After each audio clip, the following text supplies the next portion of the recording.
जैसे ही दुनिया को पता चला कि रूस का लूना 25 क्रैश हो गया है, लोगों ने यह जानने की कोशिश की कि आखिरकार इसके पीछे की वजह क्या रही होगी। इतना पैसा खर्च करके, अरबों खर्च करके लूना 25 को बनाया गया, इसे अंतरिक्ष पर भेजा गया, वो चांद के पास जल्दी पहुंच भी गया, लेकिन ऐसा क्या हुआ कि लैंडिंग के दौरान सब कुछ खत्म हो गया। अब इस पर वैज्ञानिकों ने, स्पेस स्ट्रैटेजिस्ट ने अलग अलग बातें कही हैं और इस वक्त ये एक बहस का मुद्दा बना हुआ है कि आखिरकार रूस के लूना 25 के साथ हुआ क्या होगा। तो चलिए, जो हमने जानकारी इकट्ठा की है उसके हिसाब से आपको पूरी खबर रूस के लूना 25 से जुड़ी हुई बताते हैं। रूस के लूना 25 के चांद से टकराकर क्रैश होने के बाद पूरी दुनिया में अब चंद्रयान 3 की चर्चा तेज है। इसकी वजह है चांद के अंतिम कक्षा में लूना 25 को स्थापित करने से पहले ही उसमें एक टेक्निकल फॉल्ट आ गया और इस मिशन पर आशंका के बादल मंडराने लगे थे। दूसरी तरफ चंद्रयान 3 सफलतापूर्वक चांद के सबसे छोटे कक्ष में, यानी सबसे छोटे ऑर्बिट में 25 किलोमीटर की न्यूनतम ऑर्बिट में पहुंच चुका है। भारत का चंद्रयान 3 जब चांद की पहली कक्षा में प्रवेश कर रहा था, तब रूस ने धरती से लूना 25 को 11 अगस्त को लॉन्च किया और महज 4 दिनों में चांद की कक्षा में ये पहुंच गया। कहा जा रहा था कि चंद्रयान 3 को टक्कर देते हुए लूना 25 चंद्रमा की सतह पर सबसे पहले उतर जाएगा, लेकिन हुआ ठीक उलट। दोनों ही चंद्र मिशनों का लक्ष्य था चांद के उस दक्षिणी हिस्से में उतरना जहां आज तक सूरज की किरणें नहीं पहुंची हैं, वहां के रहस्य को पता लगाना। दुनिया के किसी भी देश का चंद्र मिशन वहां लैंड नहीं कर पाया है। लूना 25 को चंद्रयान 3 से 3 दिन पहले ही चांद के दक्षिणी हिस्से में सॉफ्ट लैंडिंग करनी थी। रविवार को अचानक खबर आई, रूस का चंद्र मिशन फेल हो गया क्योंकि लूना 25 कंट्रोल खो गया है, अज्ञात ऑर्बिट में पहुंच गया है। रूस की अंतरिक्ष एजेंसी रोसकॉस्मोस उससे संपर्क नहीं कर पाई, लेकिन अब वैज्ञानिकों ने कहा है आखिरकार किस वजह से लूना 25 क्रैश हुआ होगा। लैंडिंग से ठीक पहले स्पेसक्राफ्ट से स्पेस एजेंसी ने अपना कंट्रोल खो दिया और लूना 25 सीधे जाकर चांद की सतह से टकरा गया। इसको लेकर अब अंतरिक्ष रणनीतिकार पीके घोष ने बयान दिया। पीके घोष ने ये कहा है कि ये बेहद दुर्भाग्यपूर्ण है। अंतरिक्ष रणनीतिकार पीके घोष कहते हैं लूना का क्रैश होना वाकई दुर्भाग्यपूर्ण है। जरा सुनिए पीके घोष क्या कहते हैं कि आखिरकार क्या हुआ हो सकता है लूना 25 के साथ, जिसकी वजह से लूना 25 चांद की सतह से टकराकर क्रैश हो गया। इसके बाद स्पेस स्ट्रैटेजिस्ट जो हैं वो भी क्या कहते हैं। ये लूना 25 है, ये काफ़ी सालों बाद उनका लूना वो एक्सप्लोरेशन जा रहा था, कुछ 47 इयर्स में।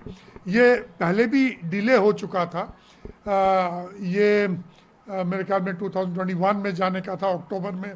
फिर यूरोपियन स्पेस एजेंसी का इसके अंदर एक इंस्ट्रूमेंट था, उन्होंने वो निकाल लिया क्योंकि यूक्रेन वॉर शुरू हो गया। फिर एक के बाद एक डिले हो गया और अभी ये मेरे ख्याल में शनिवार से ये आउट ऑफ टच या कम्युनिकेशन में नहीं थे। उनके ऑर्बिटिंग मैनूवर्स में कुछ खामियां थी और इसलिए वो बीच में ये भी जा रहा था, ये भी बात हो रही थी कि एक तरह की कंपटीशन है हमारे चंद्रयान और लूना में। ये सही बात नहीं है, वो पायनियर्स हैं। और फिर उन्होंने 21 अगस्त को इसे बढ़ा दिया लैंडिंग टाइम, और अभी ये एक मेरे ख्याल में रोसकॉस्मोस के लिए दुखद की बात है। और दूसरी बात यह है, हाँ, हम साउथ पोल में पहला देश होंगे जो वहाँ पर लैंड करेंगे, लेकिन ये बात भी है कि रूस ने हमें पहले सहायता भी किया था, क्रायोजेनिक इंजन भी दिए थे। तो ख़राब तो लगता है क्योंकि वहाँ के साइंटिस्ट भी काम करते हैं, बहुत काम करते हैं। लेकिन हाँ, ये सबसे बड़ी बात इसमें जो लेसन हमें है, जो हमने सीखना है कि कुछ भी छोटा सा भी अगर खामी आ जाए स्पेस एक्सप्लोरेशन में, ये एक बड़ा डिज़ास्टर हो सकता है और यही हुआ है। तो हमें एकदम मतलब कोई भी चुनौती के सामना करने के लिए रेडी होना चाहिए। काफ़ी दुखद समाचार है वो इस सेंस में कि दोनों स्वतंत्र मून मिशंस थे, साइंस मिशंस थे, और दोनों ने लगभग एक ही प्रकार की फाइंडिंग्स को हासिल करना था। उनके अपने अपने हिसाब से यंत्र हैं, लेकिन चंद्रमा की सतह के बारे में, उसके भीतरी हिस्सों के बारे में, उसके वातावरण के बारे में, ताकि हम आपस में अपनी अपनी फाइंडिंग्स का मिलान कर सकते थे, लेकिन वो मिलान तब हो नहीं सकता है। ये दुखद समाचार है। और ये चूँकि ऐसा कोई भी जो मिशन होता है उसके पीछे बरसों की मेहनत वैज्ञानिकों का जो काम होता है, इंजीनियरों का काम होता है, और बड़ी उम्मीद के साथ ये मिशन जो हैं अंतरिक्ष में भेजे जाते हैं। लेकिन एक टेक्निकल ख़राबी उनके कंप्यूटर में, लूना 25 के कंप्यूटर में आ गई, और उसके बाद जो है उसने उस कमांड को नहीं फॉलो किया जो कि उसको प्री लैंडिंग ऑर्बिट में डालने के लिए की गई थी। चंद्रयान 3 मिशन को लेकर यह भी कहा गया कि लगता है कि 23 अगस्त को चंद्रयान 3 अच्छी लैंडिंग करेगा। रूस के लूना 25 का क्रैश होना एक दुर्भाग्यपूर्ण घटना है। करीब 47 साल बाद रूस ने ऐसा किया। इससे पता चलता है कि अंतरिक्ष अन्वेषण में कभी भी कुछ भी हल्के में नहीं लेना चाहिए। वैज्ञानिक कहते हैं कि चंद्रयान 3 चंद्रमा की निकटतम अंडाकार कक्षा से सिर्फ 25 किलोमीटर दूर है।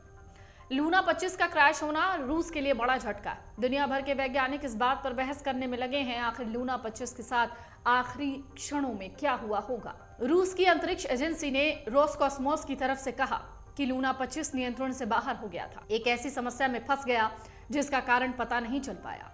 इसके बाद यह अंतरिक्ष यान चंद्रमा पर दुर्घटनाग्रस्त हो गया। लूना 25 47 सालों में रूस का पहला चंद्र लैंडिंग मिशन था। यह चंद्रमा के सबसे मुश्किल दक्षिणी ध्रुव पर सॉफ्ट लैंडिंग की योजना से भेजा गया, लेकिन कम्युनिकेशन ब्लॉक होने की वजह से यह मानव रहित एयरक्राफ्ट लैंडिंग में फेल हो गया। लूना 25 अपनी लैंडिंग पूर्व कक्षा में चला गया था। सन 1976 के बाद से ही पहला मिशन था जो रूस के लिए बहुत महत्वपूर्ण था। सोवियत संघ के पतन के बाद रूस ने कोई भी लूनर मिशन लॉन्च नहीं किया था। फ्रांस के अंतरिक्ष विज्ञानी और उल्का पिंडों पर अध्ययन करने वाले फ्रैंक मार्चस ने यह कहा था कि एक सॉफ्टवेयर गड़बड़ी ने रोसकॉस्मोस के सपने को चकनाचूर कर दिया। इस गड़बड़ी की वजह से लूना ग्लोब लैंडर बर्बाद हो गया। उनकी माने तो निर्णायक कक्षा समायोजन के दौरान अप्रत्याशित लंबे इंजन के ओवरफायर ने चंद्रमा पर इसकी किस्मत को सील कर दिया। तकनीकी खामी के बाद करीब 10 घंटे तक लूना 25 के साथ कोई संपर्क नहीं हो पाया था। लूना 25 दरअसल एक छोटी कार के बराबर का रोबोट था। उसने सोयूज रॉकेट के जरिए टेक ऑफ किया था। वो चंद्रमा की कक्षा में दाखिल भी हो गया। सब कुछ अच्छा चल रहा था। चंद्रमा के दक्षिणी ध्रुव पर ये लैंड करने वाला था। लूना 25 भारत के चंद्रयान 3 की लैंडिंग से पहले चंद्रमा पर उतरने वाला था, लेकिन लूना 25 की किस्मत चांद पर लैंड होते होते खत्म हो गई। अमर उजाला अब आपके टीवी पर भी।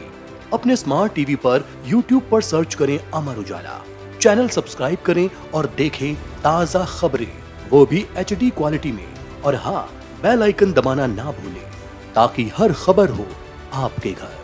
अमर उजाला, निष्पक्ष, निर्भीक, निरंतर।